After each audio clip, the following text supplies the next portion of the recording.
encuentras coraje para continuar, cuando otra vez perdí la dirección, Dios envía ángeles para ayudar. Él bien sabe y conoce el corazón, sabe de las luchas que enfrentas hoy, y sin fe no puedes agradar a Dios. Por eso ábrele hoy tu corazón, tienes que orar y confiar. En nombre de Jesús te liberará. Solo confía en la cruz del Calvario, verás tu nombre allí, salvado por gracia. Tienes que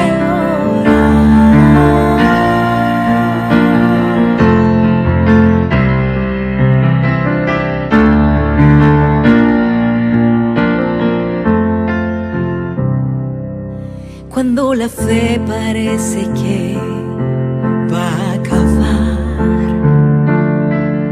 y no encuentras coraje para continuar, cuando otra vez perdí la dirección, Dios envía ángeles para ayudar. Él bien sabe y conoce el corazón, sabe de las luchas que enfrentas hoy, y sin fe no puedes agradar a Dios. Por eso ábrele hoy tu corazón, tienes que orar y confiar. En nombre de Jesús te liberará. Solo confía en la cruz del Calvario, verás tu nombre allí, salvado por gracia. Tienes que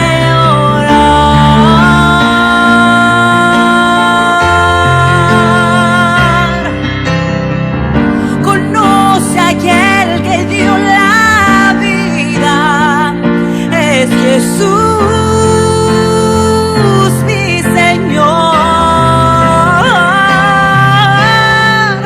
Él te sostiene con su mano poderosa, por amor nos salvó.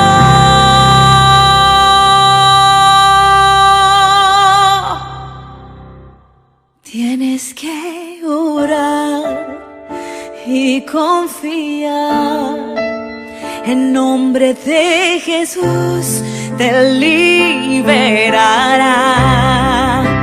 Solo confía en la cruz del Calvario, verás tu nombre allí, salvado por gracia. Tienes que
cielo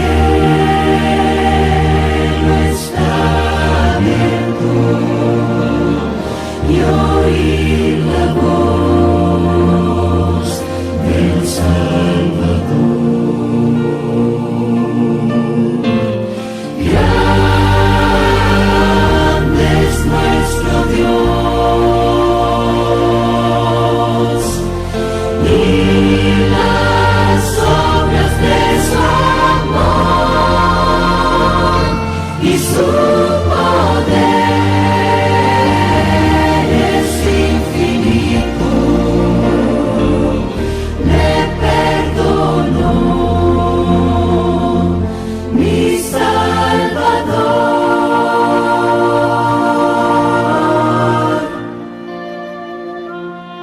Hablar con Dios no necesito, me da las ganas de vivir. La vida en Él tiene sentido, pues sé que me puede oír.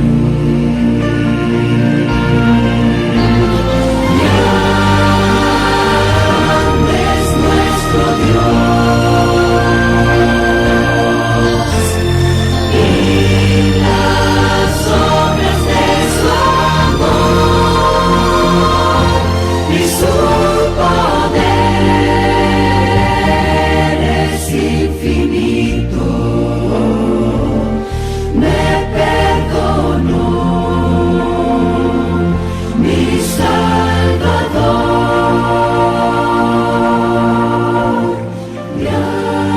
Grande es nuestro Dios y las obras de su amor y su poder es infinito. Me perdonó mi Salvador.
Vamos a cantar a ese amigo maravilloso.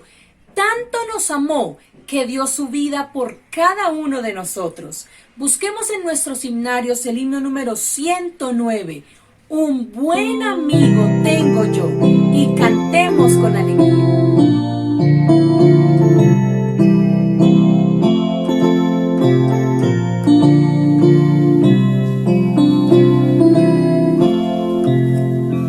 Un buen amigo tengo yo, su amor salvó mi vida y por su muerte gozo hoy tal gracia inmerecida.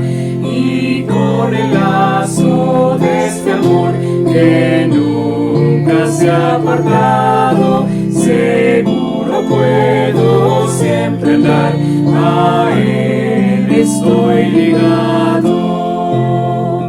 Un buen amigo tengo yo, el ser me dio al crearme y asimismo se entregó a fin de rescatarme. Pues cuánto te tengo es todo de Él mismo me lo ha dado, mi vida, fuerza y corazón a Él le he entregado. Un buen amigo tengo yo, el Todopoderoso, que quiere al fin llevarme a mí a su hogar glorioso. Para animar mi vida aquí, me deja ver su gloria, y con la ayuda que me da, yo gano la victoria. Un buen amigo tengo yo, tan fiel y tan amante, mi sabio consejero es, mi protector constante, que quiera el mundo tanto amó, jamás podrá apartarme, ni el mundo ni la muerte, pues soy suyo para siempre.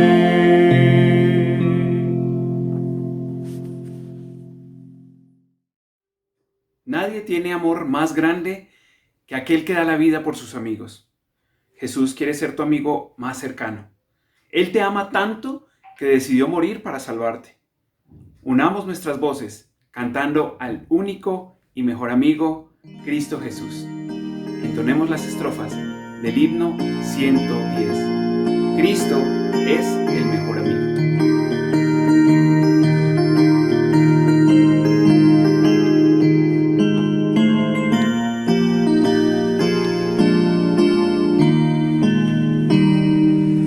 Cristo es el mejor amigo, cuando triste o tentado estés, colmará de bendición tu afligido corazón.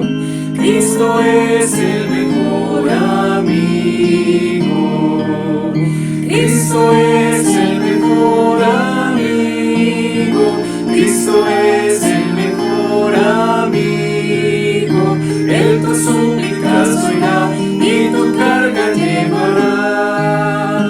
Oh, es Cristo el mejor amigo. En Jesús fiel amigo encuentro paz perfecta y plena mi alma da. Apoyado en Él estoy, mi confianza Él le doy. Cristo es el mejor amigo, Cristo es el mejor amigo, Cristo es el mejor amigo. Él tus súplicas oirá y tu carga llevará. Oh, es Cristo el mejor amigo. Aunque ande en algún peligro o en el valle de la muerte sé, ningún mal me alcanzará, pues Jesús me amparará. Cristo es el mejor amigo, Cristo es el mejor amigo, Cristo es el mejor amigo. En tus súplicas oirá y tu carga llevará. Oh, es Cristo el mejor amigo. Cuando estemos al fin reunidos con los redimidos más allá, cantaremos con fervor en presencia del Señor. Cristo es el mejor amigo, Cristo es el mejor amigo, Cristo es el mejor amigo. En tus súplicas oirá y tu carga llevará. Oh, es Cristo el mejor amigo.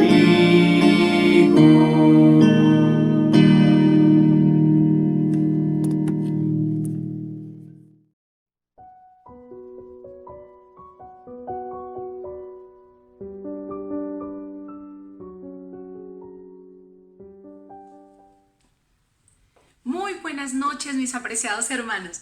Qué alegría volverlos a ver. Estuvimos algunos días allí descansando, pero ya estamos aquí nuevamente con ustedes y nos da alegría saber que ustedes, como fieles miembros de nuestra iglesia, allí siempre están conectados para estar pendiente de nuestras transmisiones, y eso nos llena de muchísima alegría. Así que una bienvenida muy especial para todos ustedes, los que están allí ya conectados junto con sus familias para aprender más acerca de nuestro Dios. Y bueno, en esta noche tenemos también un invitado muy especial de nuestra iglesia. Ahorita ya lo van a ver allí en pantalla, así que vamos a estar hoy todos muy atentos. Hoy no vamos a tener interacción porque necesitamos el tiempo, el predicador lo necesita, así que por esta razón hoy vamos a tener solo nuestro momento de oración y vamos a continuar con nuestro tema central, que es nuestra predicación. Así que, mis hermanos, yo sé que muchos de ustedes tienen muchos pedidos de oración.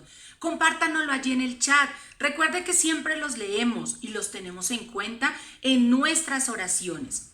Así estemos a la distancia, así muchos de ustedes no hayan regresado de vacaciones, así estemos donde estemos, yo sé que nuestra iglesia de Redención siempre ora los unos por los otros. Y esta noche no va a ser la excepción. Así que escribe allí en el chat tu pedido de oración y los vamos a estar leyendo y vamos a estar orando por ellos. Y mis hermanos, para que ustedes mientras escriben allí en el chat, yo les voy a leer un versículo hermoso que tiene una promesa maravillosa para cada uno de nosotros. Y lo encontramos en Mateo 6, 25 al 33. Y nos dice: por tanto os digo, no os afanéis por vuestra vida, qué habéis de comer o qué habéis de beber, ni por vuestro cuerpo, qué habéis de vestir. ¿No es la vida más que el alimento y el cuerpo más que el vestido? Mirad las aves del cielo, que no siembran, ni ciegan, ni recogen en graneros, y vuestro Padre Celestial las alimenta. ¿No valéis vosotros mucho más que ellas? ¿No hará mucho más a vosotros, hombres de poca fe? No os afanéis, pues diciendo, ¿qué comeremos, o qué beberemos, o qué vestiremos? Porque los gentiles buscan todas estas cosas, que vuestro Padre sabe que tenéis necesidad de todas estas cosas. Mas buscad primeramente el reino de Dios y su justicia, y todas esas cosas os serán añadidas. Amén. ¿Cuántos allí en casa dicen un fuerte amén? Mis hermanos, qué promesa más hermosa. Saber que a pesar de todas las circunstancias y de todo lo que está pasando, tenemos a nuestro Dios de nuestro lado y debemos buscarle cada día. Por eso me alegra saber que hoy estamos aquí conectados, buscando aprender más acerca de Él y estar en comunión con el Señor. Así que, mis hermanos, llegó el momento de orar. Llegó el momento de orar los unos por los otros. No voy a leer todos los mensajes aquí que ya me están llegando aquí en el chat, porque tenemos varios pedidos de oración. Muchos de ustedes lo han compartido de manera más individual, más personal, pero quiero orar de manera general, pidiéndole al Señor que, a pesar de todas las circunstancias que están pasando, nos ayude a buscar cada día de Él más y cada día acercarnos más a parecernos a Él, ¿verdad? Así que voy a invitarles a que inclinemos nuestro rostro y vamos a orar. Oremos.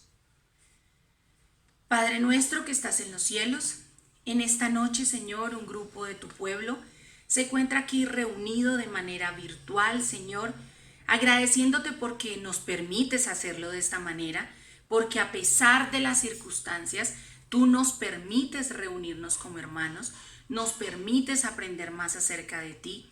Y también, Señor, queremos agradecerte porque quienes salimos, quienes están regresando, estamos regresando con bien, Señor, y estamos regresando con salud. Queremos seguir dejando en tus manos de amor nuestra salud, la de toda nuestra iglesia, nuestros amigos, sus familias, para que la salud, Señor, siga siendo restablecida para quienes están enfermos y para quienes estamos bien, Señor, continuemos así con tu bendición. Gracias, Señor, por tantas bendiciones, por el alimento, por el vestido, por tus cuidados, Señor. Gracias, infinitas gracias por tu misericordia. Ayúdanos, Señor, a buscar cada día más de ti. A pesar de todas estas circunstancias, ayúdanos a siempre confiar en ti. saber que tú siempre estás allí y siempre proveerás y nos cuidarás. Pero ayúdanos a buscar de ti, porque si no buscamos de ti, Señor, no vamos a ver las grandes maravillas y misericordias que tienes con cada uno de nosotros. Bendicen también en esta noche, Señor, al predicador, que sus palabras sean dirigidas por ti, que el Espíritu Santo obre en él para que todos aprendamos mucho más, Señor, del amor tuyo y lo podamos aceptar y compartir con los demás. Gracias por escucharnos, Señor. Bendícenos en este resto de noche, en el nombre de Cristo Jesús. Amén. Amén. Amén, mis hermanos. Y muy bien, llegó nuestro momento de nuestro tema central. Y nuestro invitado especial hoy es nuestro hermano Jorman Pinzón. Profe, ¿cómo está? Yo sé que usted está allí en casa también, todos cumpliendo nuestras normas nuevas que tenemos aquí nuevamente por el cuidado de todos. Así que, profe, nos alegra tenerte aquí con nosotros. Así que, mi profe, adelante con tu tema y bienvenido. Don Marley, muy buenas noches, Dios le bendiga, un saludo muy especial también para todos los hermanos y los amigos que están conectados a esta transmisión de hoy miércoles. Muy agradecido con el privilegio que me da el Señor de exponer y explicar su palabra en esta tarde. Tengo una pregunta que hacerte, Don Marley, pero espero que no me la contestes, sino que quede ahí en tu pensamiento. Y esta pregunta también va para todos los hermanos, todos los que me están viendo en esta transmisión. La pregunta es, Dios tiene dos atributos divinos.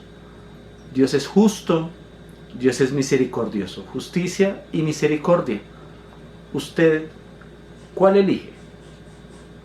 Mientras que lo piensa, voy a invitarlo para que inclinemos el rostro de manera muy reverente y vamos a orar pidiendo la dirección divina.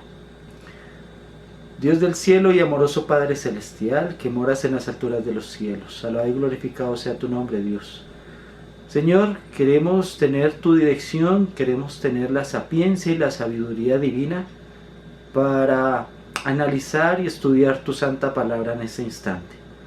Rogamos, Señor, que tú nos bendigas, tú nos acompañes, tú nos orientes, que sea nuestro tutor en este instante que vamos a estudiar tu palabra. Bendícenos a todos los que estamos aquí presentes y a todos tus hijos en la ancha faz de la tierra.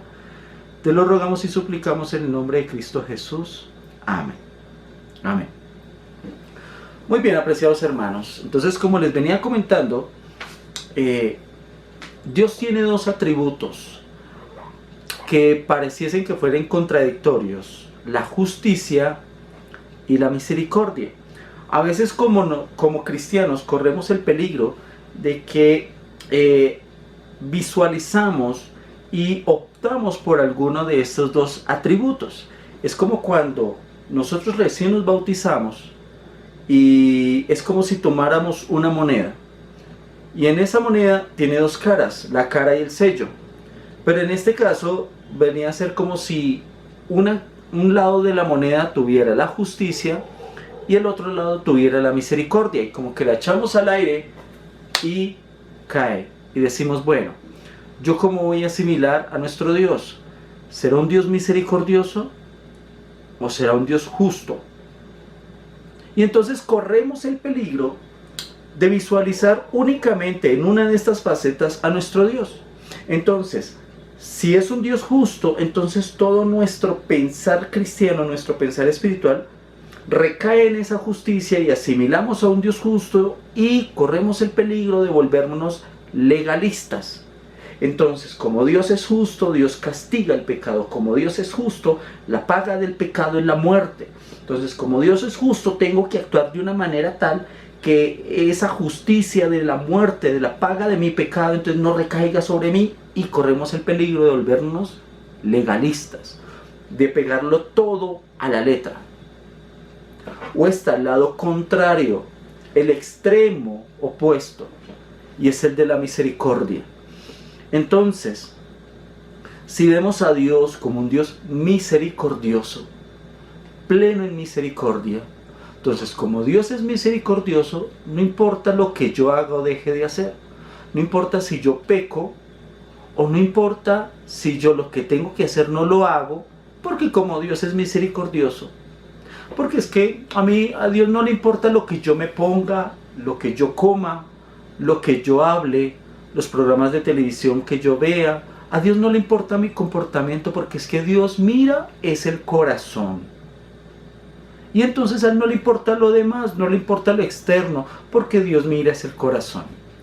No quiero que me malinterpreten. Dios es un Dios tardo para la ira, grande en misericordia. Lo que pasa es que esa misericordia tiene un límite.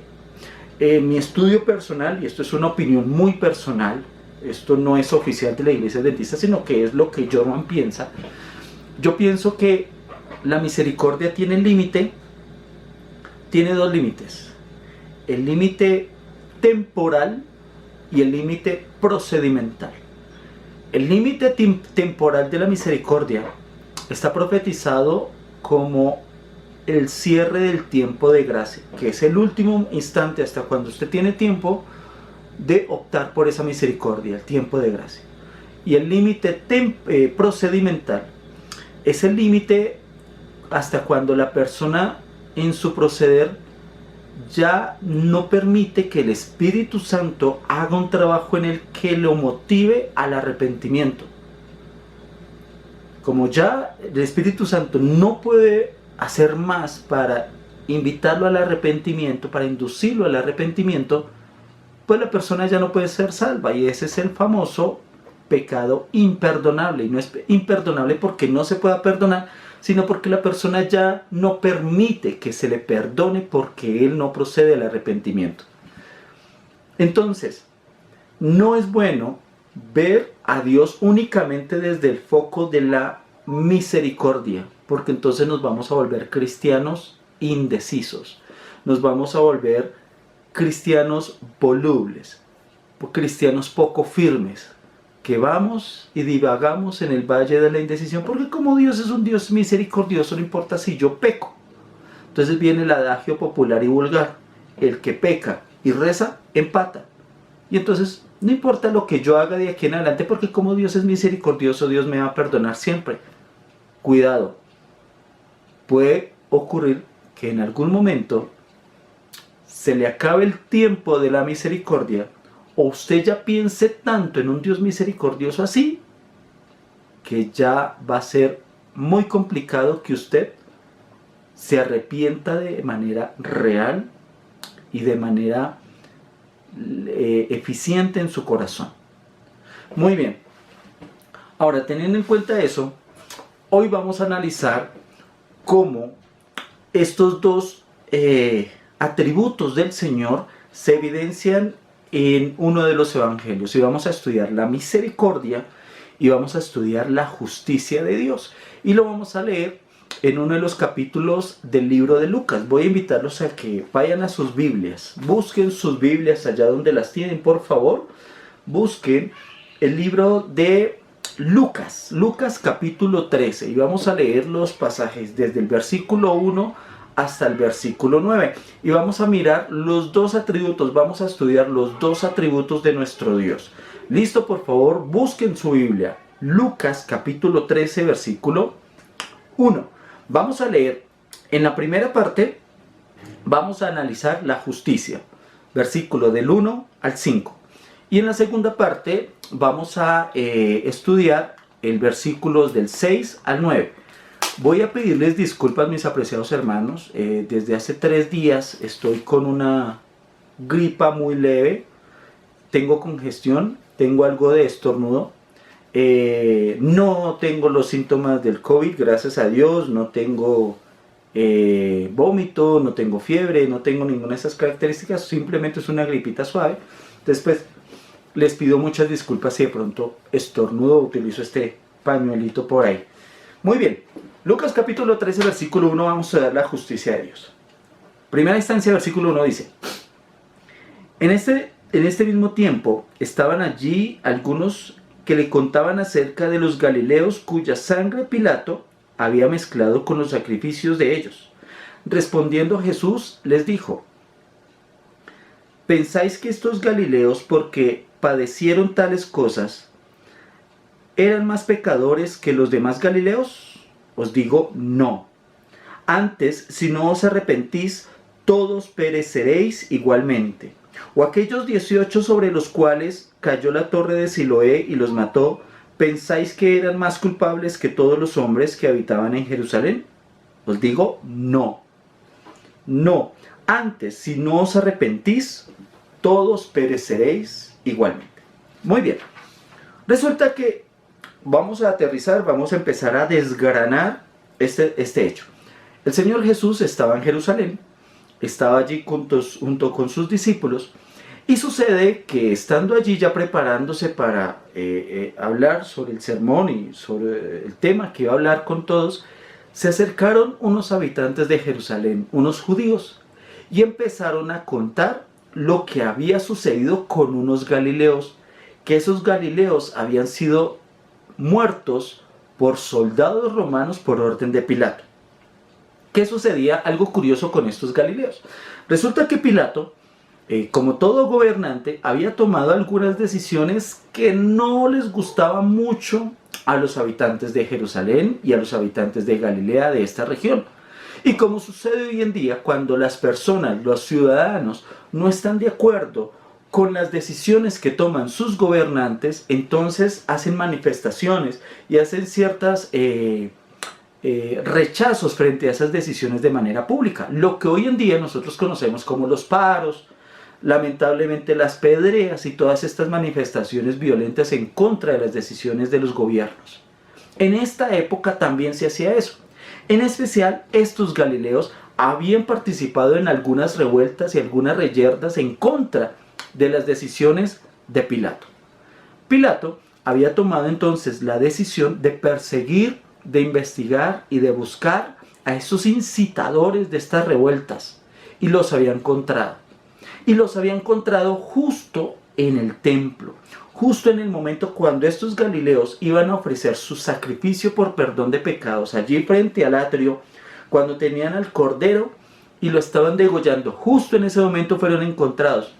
Los soldados romanos ingresaron al templo, y mientras que ellos iban degollando el cordero, al parecer, Elena White así lo explica, también fueron asesinados. Y por eso la frase cuando dice que la sangre de los sacrificios se mezclaron con su sangre. Muy bien. Ahora, el problema no es este. El problema no es el asesinato de los galileos. El problema recae es en que los judíos, cuando les estaban contando a las otras personas que estaban allí, la manera y la actitud como lo encontraban. ¿Por qué? Porque en aquella época había una idea popular en la que se creía que el sufrimiento era causado por un castigo por Dios como resultado de algún pecado. O sea, la persona que sufría algún dolor, algún sufrimiento, algún castigo, algún dolor, alguna calamidad, era porque estaba padeciendo el castigo divino por su pecado. Obviamente el Señor Jesús condenaba abiertamente este hecho, porque eso es contrario a la realidad bíblica. Los judíos pensaban que la calamidad y el dolor eran castigo como consecuencia de lo que habían hecho los galileos. Y al parecer, estas personas que estaban contando la noticia, como que tenían un aire de superioridad, porque esos galileos que estaban padeciendo a raíz de su pecado, ese sufrimiento no recaía sobre ellos, porque ellos no habían cometido ese pecado. En otras palabras, ellos se sentían superiores a esos galileos porque ellos habían pecado y ellos no. O sea, ellos se sentían favorecidos por Dios. Mis apreciados hermanos, la tendencia a pensar que Dios castiga, que Dios manda el sufrimiento, manda la enfermedad, manda la peste, manda el virus, de que Dios es el culpable del hambre, que Dios es el causante de tanto sufrimiento aquí en la tierra, ese pensamiento tiene su origen en Satanás. Él es quien procura inducir a las personas a pensar de que Dios es un Dios cruel y un Padre inflexible cuyo sentimiento es castigar a todo aquel que no obra de acuerdo a lo que Él pide. El Señor Jesucristo obviamente condenó abiertamente este pensar, y por eso es que, como lo dice en el versículo 2, por favor vayan allá en el versículo 2, cuando dice: respondiendo Jesús les dijo: ¿pensáis que estos galileos, porque padecieron tales cosas, eran más pecadores que los demás galileos? Os digo no. Antes, si no os arrepentís, todos pereceréis igualmente. Obviamente el Señor Jesús estaba rodeado por sus discípulos. Aunque ellos no se aventuraron a dar una opinión, a dar una argumentación sobre lo que estaba ocurriendo con estos judíos dando la noticia, ellos sí pensaban, y su pensamiento estaba muy cercano y en armonía con lo de los judíos. ¿Por qué? Pues que ellos habían sido criados de esa manera, de que el que comete pecado tiene que pagar la consecuencia, y la consecuencia puede ser un castigo mientras que estaban con vida aquí en la tierra. La verdad es que aunque ellos tenían ese pensamiento, no se aventuraron a decirlo abiertamente, porque ellos aprendieron que el Maestro Divino era necesario que Él diera la orientación bíblica y la orientación divina sobre el proceder de muchos aspectos. Ahora bien, avancemos un poquito. El Señor les dijo en el versículo 3: os digo, no, antes, si no os arrepentís, todos pereceréis igualmente. Al parecer, en el versículo 4 habla sobre un suceso de que se cayó alguna de las torres que rodeaban las murallas de Jerusalén, y que esa muralla al caer mató a algunos hombres. Aquí habla de 18 hombres.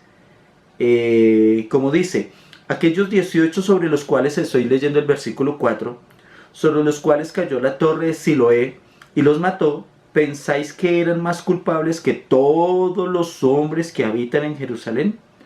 Os digo no. Y aquí viene el meollo del asunto, la justicia de Dios. Dice: os digo no, antes, si no os arrepentís, todos pereceréis igualmente. En ese todo pereceréis hay una explicación teológica muy importante y muy interesante. Cuando Dios les estaba llamando la atención a estos judíos por su actitud, su pensamiento sobre los judíos, sobre los galileos que sufrieron la muerte, el Señor Jesús estaba pensando mucho más allá. El Señor Jesús estaba mirando hacia el futuro y tenía su mirada puesta en la profecía que ya había recaído sobre la misma Jerusalén. Cuando Jerusalén venía pocos años después de este suceso, ocurrió que en el año 70 el ejército romano, junto con su emperador, habían venido, bueno, en ese momento no era emperador, Tito no era emperador, sino era general del ejército romano y después se volvió emperador. Habían venido a sitiar a Jerusalén, y como Jerusalén se había resguardado en sus murallas, habían cerrado la puerta, los judíos lo rodearon de tal manera que nadie podía entrar y nadie podía salir. Eso implicaba que todo el comercio de la ciudad se había cancelado. Las personas que venían a vender sus productos no podían entrar. Las personas que estaban adentro no podían ni salir a comprar, ni tampoco podían abastecerse de lo que le traían para que ellos pudieran tener sus comodidades y sus alimentos. Eso por un tiempo, vaya y venga. Nosotros hemos estado resguardados en nuestra casita, pero cuando tenemos nuestra necesidad de ir a conseguir algo, ir a la droguería, ir a la plaza de mercado, ir a la tienda, conseguir algo, lo podemos hacer. Estos judíos no lo pudieron hacer. Y aparte de que eso fue por sorpresa, duraron bastantes días en esta misma situación. Se habla de meses.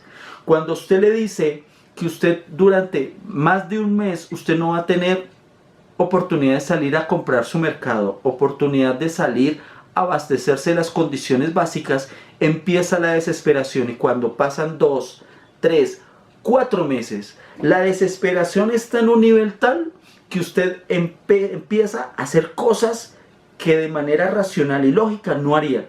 A este punto llegaron los judíos, a tal punto que el hambre, la desesperación los obligó a hacer cosas aterradoras. Y cuando les digo aterradoras, en verdad son cosas aterradoras, peores que las que vemos en las noticias hoy en día. Si usted quiere conocer más a detalle qué le ocurrió a los habitantes de Jerusalén mientras los sitiaron los romanos, le recomiendo que se lea El conflicto de los siglos en los primeros capítulos. Allí describe de manera magistral Elena White la manera detallada cómo estas personas hicieron cosas aberrantes con sus hijos para poder saciar su hambre. Mis apreciados hermanos, el Señor, cuando les estaba diciendo, si no os arrepentís, les estaba advirtiendo a ellos que para el pueblo judío ya la sentencia había sido dada. Ya el día del juicio se les allegaba dentro de unos pocos años después de este suceso, de esa historia que les estoy narrando. Para el pueblo judío, para la ciudad de Jerusalén, el calendario profético ya se había marcado la fecha en la cual el juicio llegaba para el pueblo y la ciudad de Jerusalén.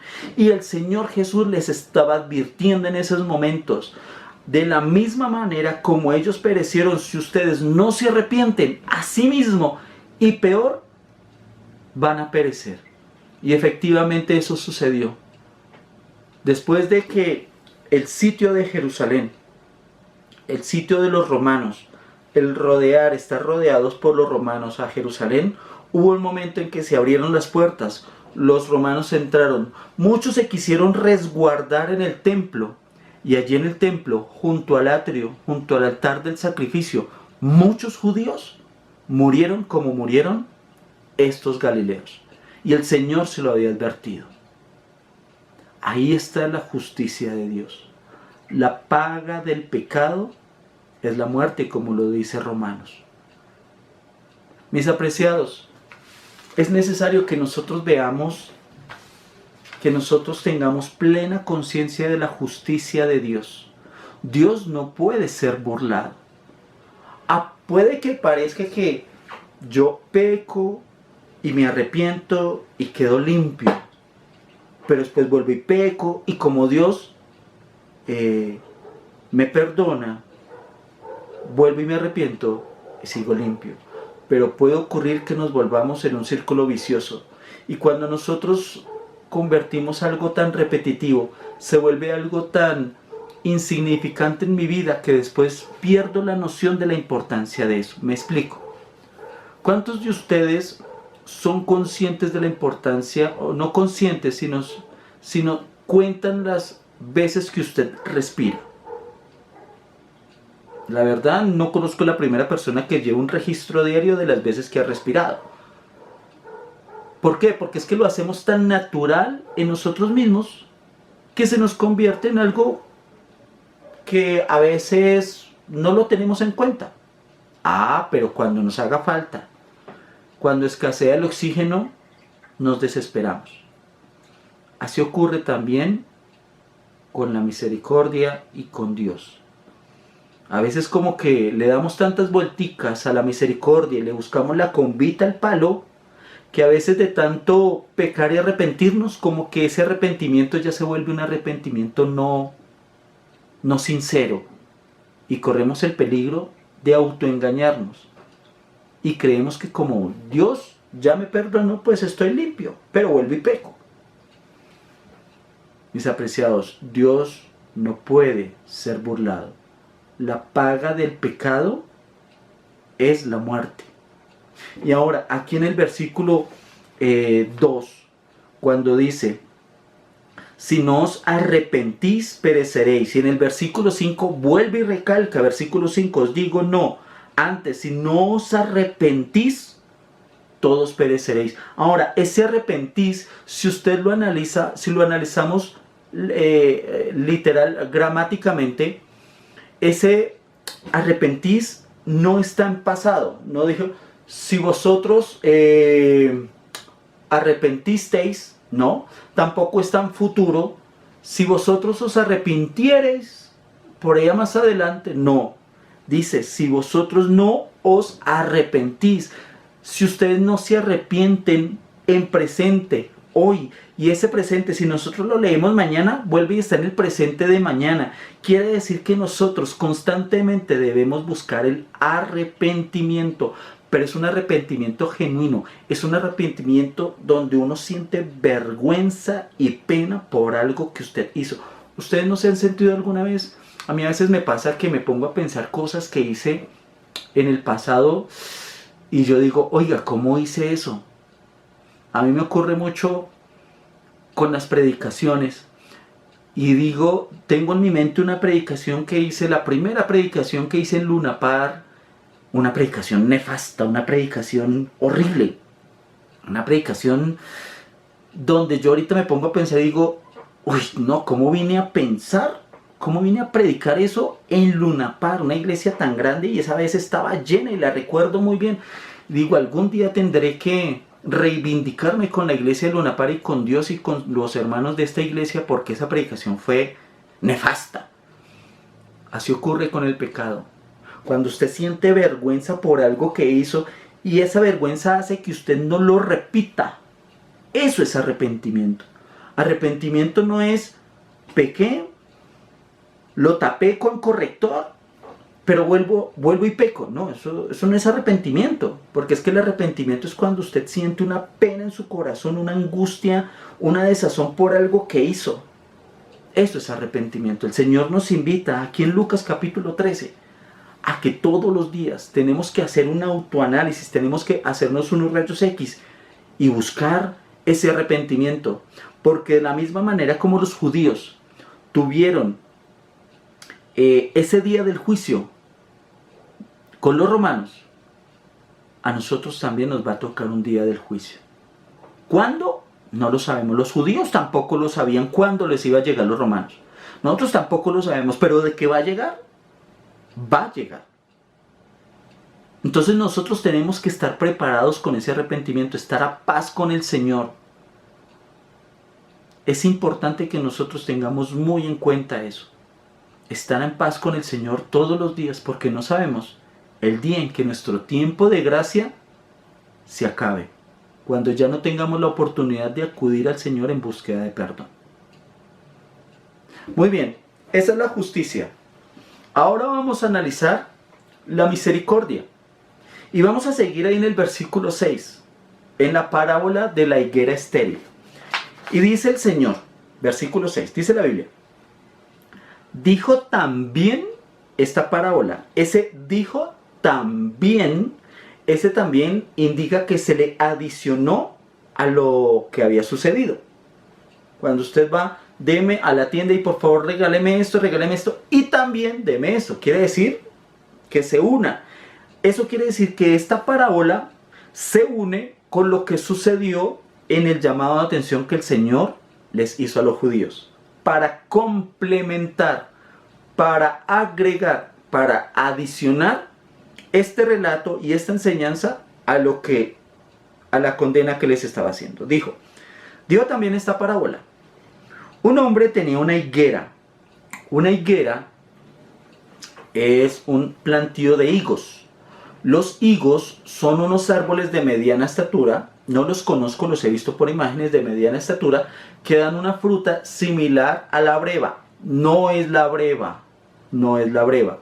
El higo es muy similar a la breva, pero no es la breva. Entonces dice que tenía una higuera plantada en su viña y vino a buscar fruto en ella y no lo halló. Vamos a contextualizarlo más a nuestro contexto colombiano.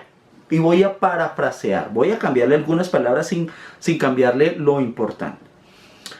Un hombre tenía un naranjal plantado en su finca, en su viña, en su finca. Y vino a buscar fruta en ese naranjal, en uno de los árboles, y no lo halló. Entonces, La higuera viene a ser como un árbol. Ese árbol pues de naranjas, obviamente todo árbol de naranjas, la idea es que dé como fruta naranjas. Pero resulta que fue el campesino, fue el dueño de la finca, pero no encontró naranjas. En la época de la cosecha no encontró ninguna fruta. Entonces, ¿qué sucedió? El dueño de la finca, versículo 7, llamó al viñador, llamó al obrero, al administrador, al mayordomo de ese viñedo. Versículo 7, y dijo el viñador: ya hace 3 años que vengo a buscar fruto de esta higuera y no la hallo. Córtala. ¿Para qué inutilizar también la tierra? Él entonces respondiendo dijo: Señor, déjala todavía este año hasta que yo cabe alrededor de ella y la abone. Si da fruto bien, si no, la cortarás después. Entonces, ¿qué sucedió? Fue el dueño de la finca, era época de cosecha, se fue al árbol que esperaba que diera fruta, pero resulta que, oh sorpresa, el árbol no daba frutas. Miró alrededor, todos los árboles estaban en época de cosecha, daba fruta, pero ese árbol era un árbol estéril, no daba fruta. ¿Qué hace un campesino? ¿Qué hace una persona que espera esa fruta? Pues no está dando fruta. Ahora, peor aún cuando dice, lleva 3 años, o sea, 3 cosechas que no da fruta. Ya se le ha dado la oportunidad suficiente, no da fruto, pues cortémosla, porque es que me está ocupando el espacio de un árbol que sí puede dar fruta, sí me puede dar cosecha. Mis apreciados, muchas veces hemos esperado, o nosotros hacemos cosas esperando que eso dé su fruto. El campesino siembra, corta, prepara el terreno, lo que se llama arar, coge la semilla o el cogollo, lo coloca allí, prepara la tierra, la humedece, la abona y todos los días está prestándole ciertos cuidados, la está fumigando con el propósito de que dé frutos. El empleador, el dueño de la empresa, contrata a las personas de tal manera que esa persona haga un trabajo eficiente, porque eso le representa una buena adquisición económica para su empresa, dependiendo el tipo de servicios que preste. Mis apreciados, en la vida es necesario dar evidencias del trabajo que nosotros realizamos. Es necesario que se den frutos, que se den actos, que evidencien que lo que nosotros hacemos está de manera correcta. Yo como profesor tengo que dar evidencias de que los estudiantes a los cuales yo me dirijo están aprendiendo. La señora que vende en su supermercado o en su plaza o en su puesto ambulante tiene que tener recursos que evidencias de que está vendiendo. Las personas que son empleados deben dar un producto, un producido diario y mensual que evidencie que sí está trabajando. La persona que no vende, el trabajador que no trabaja, el profesor que no enseña, pues sencillamente no está dando buen producto, no está trabajando bien. Entonces simplemente dice: qué pena, muchísimas gracias, pero su contrato ha sido finiquitado. Lo mismo ocurría con este árbol. Ahora, esta parábola tiene un profundo significado social y teológico para los judíos. ¿Por qué? Porque cuando el Señor dice que un hombre tenía una higuera plantada en una viña, cuando les dice que para una viña, para los judíos, al referirse a la viña, claramente se refería a ellos mismos. Voy a explicarlos. Vamos a ir al Isaías capítulo 6. Por favor, vayan a sus Biblias. Isaías capítulo 5. Isaías capítulo 5 y vamos a leer el versículo 7. Dice, Isaías 5:7, ¿ya la tienen? Ciertamente la viña de Jehová de los ejércitos es la casa de Israel, y los hombres de Judá, planta deliciosa suya. O sea, es claro que cuando el Señor se refiere,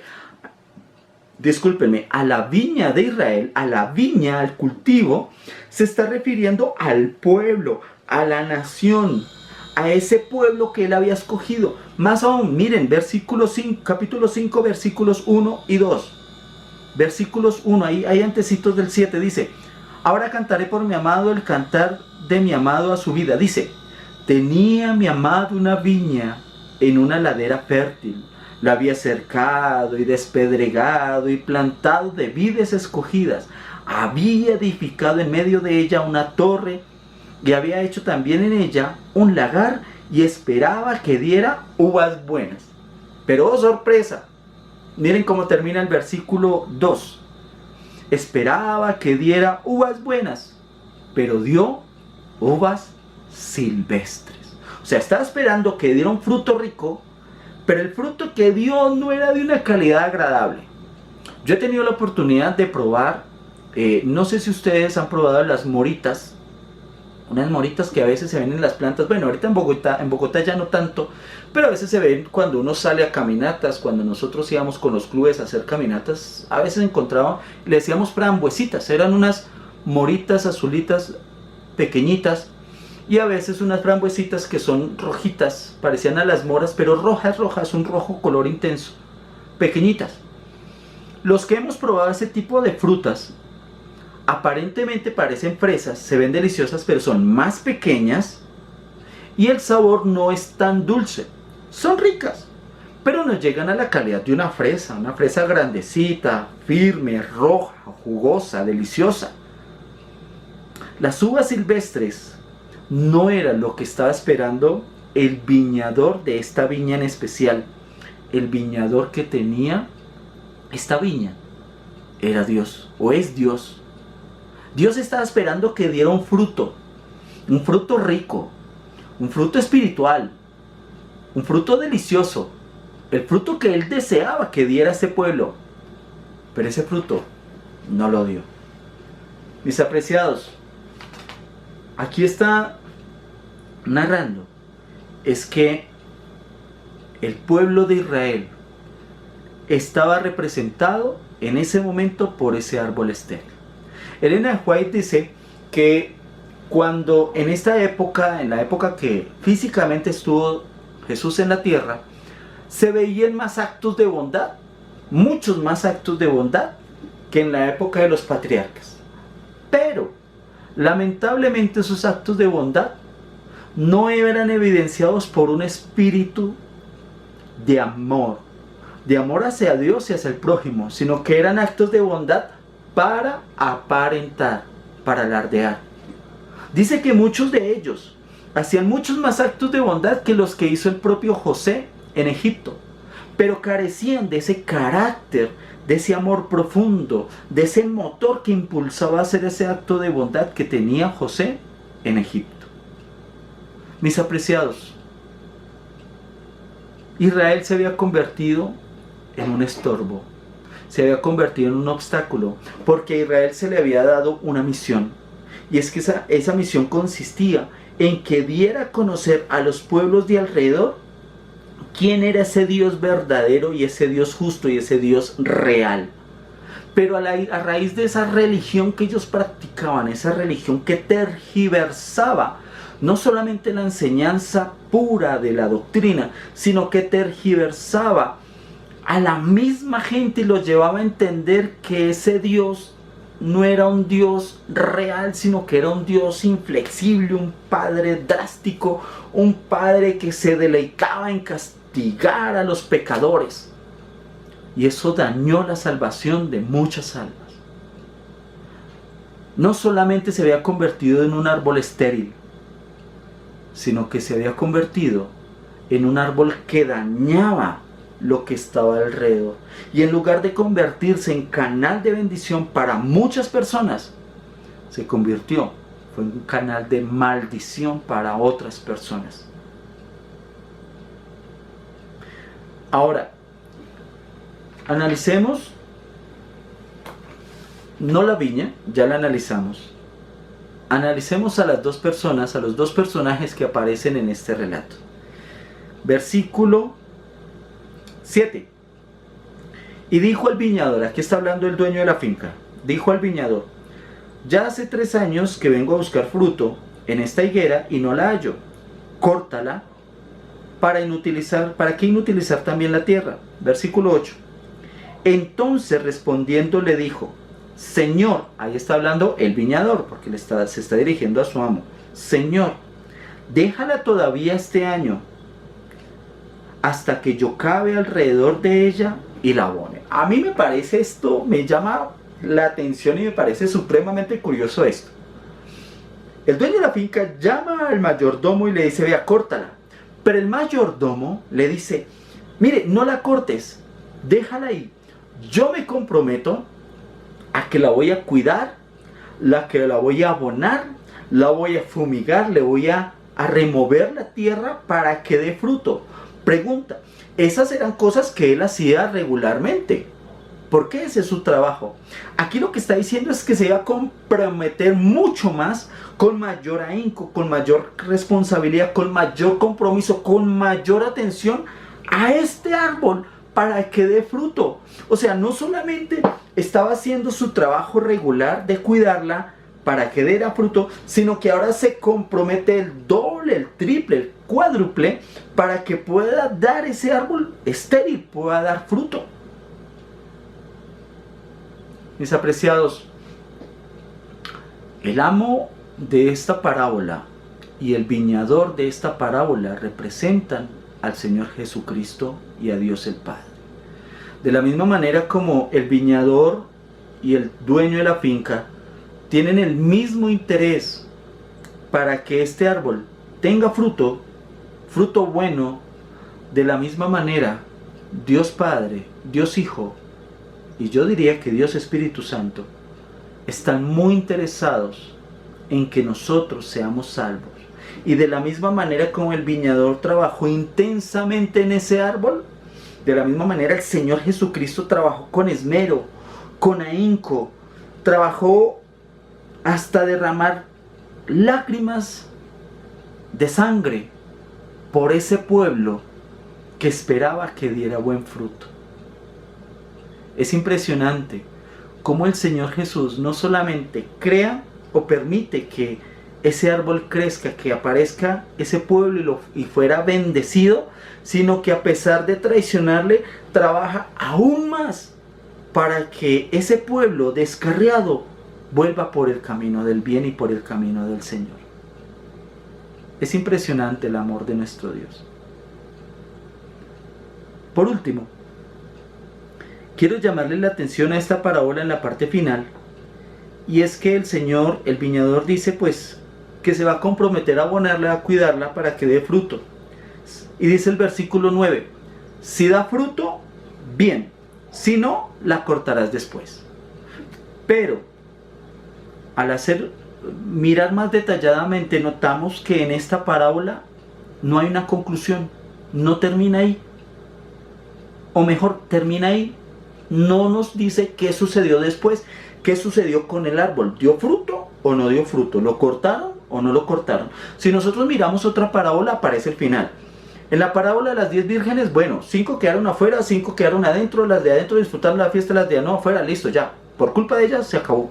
La moneda perdida, pues la señora encontró la moneda perdida, hizo una celebración porque encontró la moneda perdida. La oveja perdida, el pastor encontró la oveja y hubo regocijo en el pastor porque encontró la única ovejita perdida y la rescató. En el hijo pródigo, pues el hijo regresó a casa y hubo celebración porque el hijo volvió a casa y tuvo un final feliz. Pero en esta parábola no hay conclusión. ¿Por qué cree que no hay conclusión? ¿Por qué no se muestra un final a esta parábola? ¿Por qué la Biblia no nos dice qué sucedió después de que el viñador se comprometió a trabajar en ese árbol? Mis apreciados hermanos, no había o no hubo un final en esta parábola, en esta historia, porque sencillamente el final lo escribían las personas que estaban oyendo la parábola. Ellos eran los que escribían el final.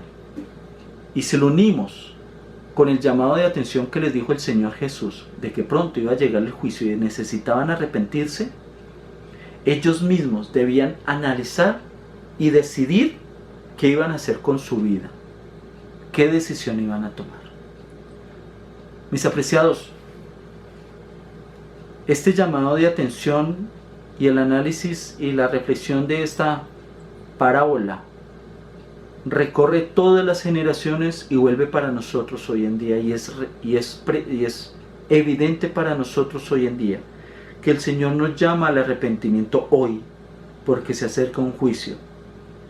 Y segundo, nos muestra su misericordia, porque aunque ya hay una sentencia donde dice que la paga del pecado es la muerte, y donde se acerca el día en que se va a talar, se va a cortar todo árbol sin fruto, el Señor muestra su misericordia y dice: está bien, voy a esforzarme mucho más en este corazón, porque mi deseo es que dé fruto, mi deseo es que sea blando, mi deseo es que dé evidencias de la fe que profesa. Nosotros muchas veces hemos escuchado muchos sermones, y hay sermones que uno lo tocan en el corazón. Nosotros hemos aceptado al Señor Jesús. Nosotros nos hemos inscrito en los libros de registro de feligresía de la iglesia. Pero será verdad y será real que nosotros tenemos una conexión vital, un relacionamiento personal, una experiencia diaria con el Señor Jesús. ¿O será una experiencia social, así como cuando nosotros vamos al médico? Sí, nosotros vamos al médico cuando lo necesitamos, cuando estamos enfermos. El médico nos dice: vea, tomes esto, saque estos exámenes, me voy para la casa, y como ya me siento como bien, pues ya no tengo necesidad del medicamento y el examen es: tengo que ir a hacer fila tan temprano, no, mejor yo dejo así, ya me siento bien. A veces nos convertimos en cristianos así, esporádicos. Cristianos que dicen: hoy es sábado, tengo cita con el Señor Jesús, listo, me voy temprano, me arreglo, llego temprano a la iglesia, me siento, escucho todo lo que tienen que decir, me dan el recetario de lo que tengo que hacer, voy a mi casa, y como me siento como bien, yo creo que no tengo necesidad de eso. Yo como que dejo el recetario, yo como que lo dejo a un lado, y a los 8 días, oiga, de verdad que yo tengo cita, ¿no? Sí, venga. Y volvemos y repetimos la rutina.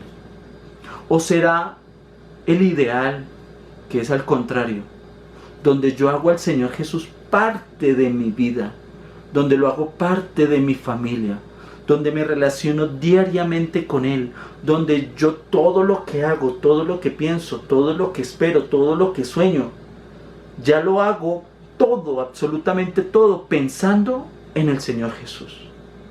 ¿Será que esto que hago, esto que pienso, esto que hablo, esto que espero, esto que sueño, estos propósitos que tengo, están acordes a los sueños, los propósitos y los planes del Señor Jesucristo? Mis apreciados, la justicia y la misericordia son dos componentes que se entrelazan, que se mezclan en la vida misma del Señor Jesucristo. No podemos obviar ninguna, no podemos escoger a la una y desechar a la otra, porque las dos se complementan como se complementan estos dos relatos. Las dos se unen, se mezclan. Y eso se vio evidenciado en la cruz del Calvario, cuando el Señor Jesús, de manera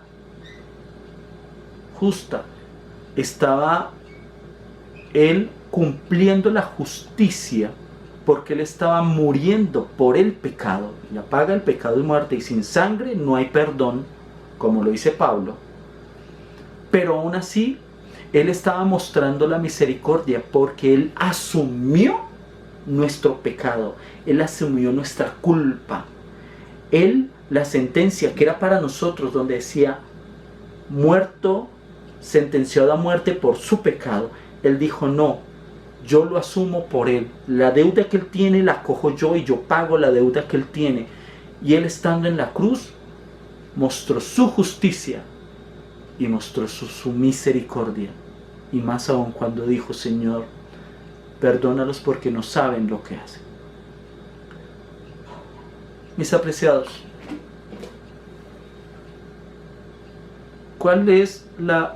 ¿en qué aspecto miras tú al Señor Jesús? ¿Por medio de la justicia, donde todo es legal y todo tiene que ser así? ¿O es la misericordia, solo misericordia, donde yo peco, igual Él me va a perdonar?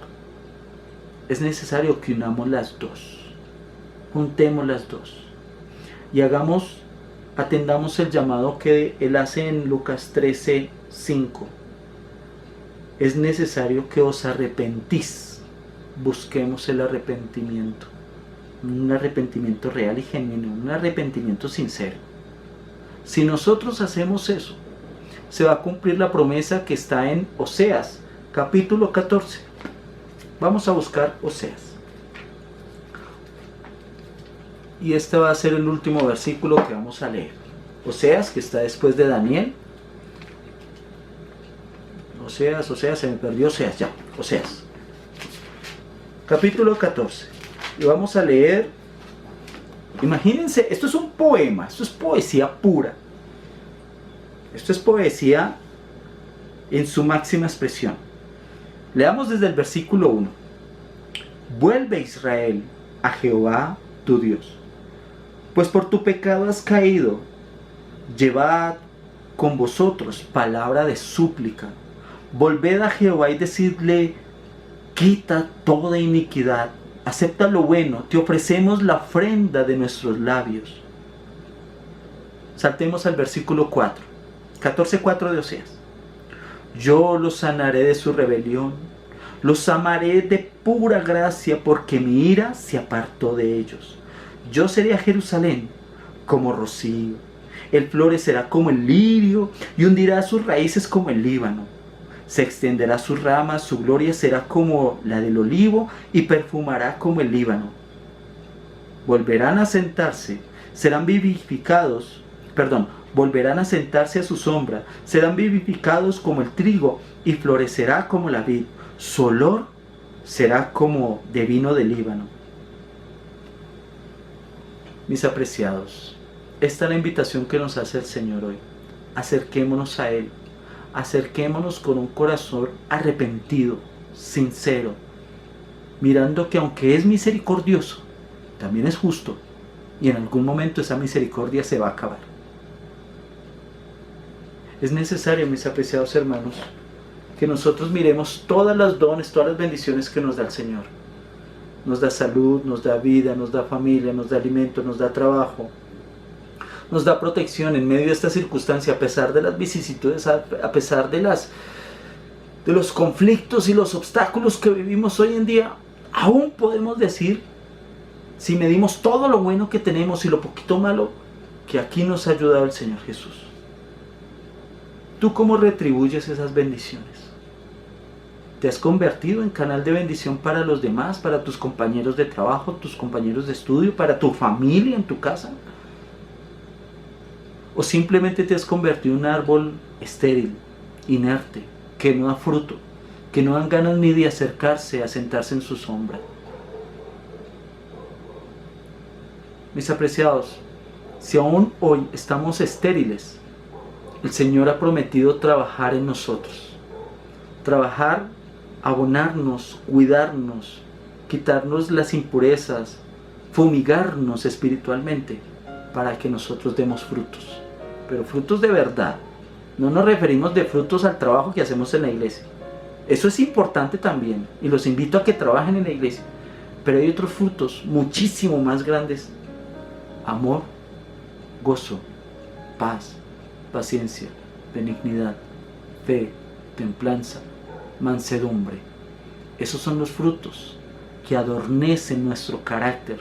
Son frutos deliciosos, no solamente a Dios, sino frutos deliciosos para las personas que están a nuestro alrededor. Cuando nosotros tenemos esas características en nuestra personalidad, en nuestro carácter, somos fruta deliciosa hacia otras personas y canales de bendición. Dios me los bendiga, mis apreciados hermanos. Que Dios nos ayude a que el Espíritu Santo nos haga reflexionar y nos haga acudir a los brazos de Cristo. Si ustedes desean de corazón, sinceramente, hacer esto real en sus vidas, voy a invitarlos a que oremos, a que inclinemos el rostro y le digamos al Señor Jesús que trabaje con más ahínco y con más esmero en nosotros, árboles estériles, árboles estorbosos. Oremos. Dios bondadoso y Padre celestial, que moras en lo más alto y sublime de los cielos, que la honra, la gloria y la alabanza sean solamente para ti. Padre Santo, estamos delante de tu presencia, desnudos espiritualmente. Tú nos conoces como somos, líderes, miembros de iglesia, pero en el fondo tú sabes que somos simples seres humanos necesitados de ti. Bendito Dios, necesitamos que trabajes en nuestras vidas, que transformes nuestro corazón, nuestro pensamiento, nuestra alma, que la cambies completamente, eterno Dios, que cambies ese egoísmo, ese orgullo, esa avaricia, ese amor por este mundo, y nos cambies a seres que se amen los unos a los otros, que nos preocupemos por el prójimo, que nos preocupemos por contarle que este mundo está pronto a acabar y que tú estás pronto a venir. Dios, transfórmanos, ayúdanos en medio de las dificultades, en medio de la necesidad, en medio de la crisis, en medio de la angustia, querido Dios. Dámonos la esperanza de que contigo, no importa lo que pase alrededor, pueden caer 1000 y 10.000, pero a los justos tú los sostendrás de pie. Bendícenos, Padre de amor, para que la necesidad que hoy impera no sea un impedimento para aumentar la fe, sino que al contrario, sea el motor que impulse a creer mucho más en ti. Bendito Dios, quédate con nosotros. Bendice a los hermanos que nos están escuchando y a los otros hermanos que no se pudieron conectar, también bendícelos, Padre. Extendemos esta bendición a ellos. Quédate con nosotros, danos un descanso feliz y ayúdanos cada día a acercarnos más y más al trono de la gracia. Te lo rogamos y suplicamos en Cristo Jesús. Amén. Dios les guarde y Dios les bendiga, mis apreciados hermanos.